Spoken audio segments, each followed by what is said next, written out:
Are you ready for all-out war in the streets of the UK?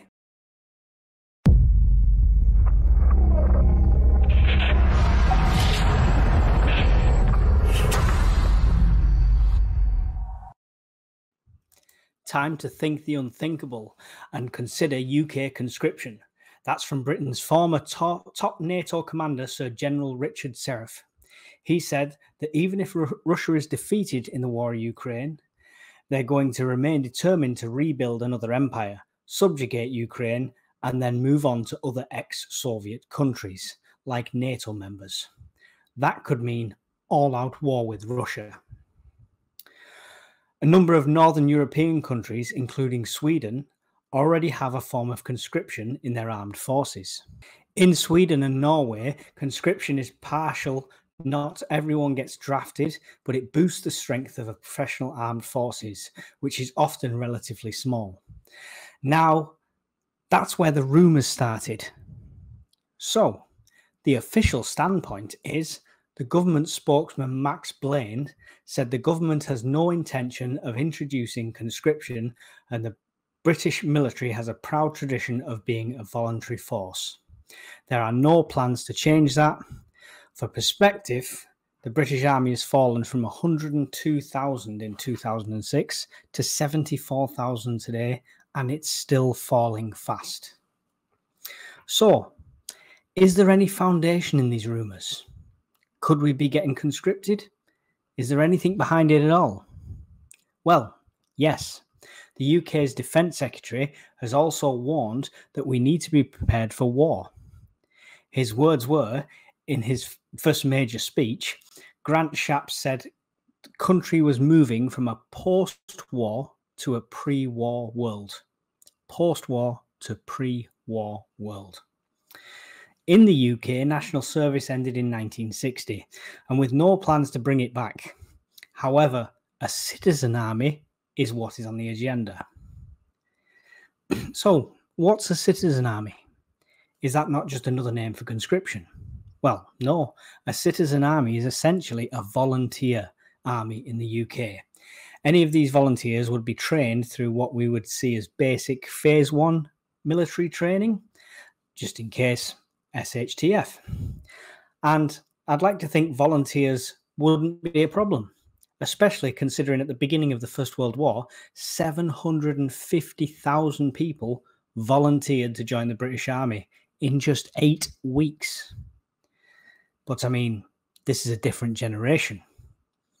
Do we still have that kind of chivalry, honour in us? That's the question. We could have a nation of conscientious objectors. So I don't think they'll get that in anywhere near that numbers if they did it again. The British Army has been training more than 30,000 Ukrainian civilians. This could be proof of concept and wouldn't take much for now for that to come back home and do it here with our own population. The idea being you'd be trained and equipped, ready to be called into action if needed. So all your gear and everything like that would be in your house, your stuff. Although with the UK firearm laws, I'm pretty sure they won't be giving us weapons and ammo to store at home. You'd probably have to go to your nearest base and they'll pass you an old Lee Enfield or whatever they're going to issue us with.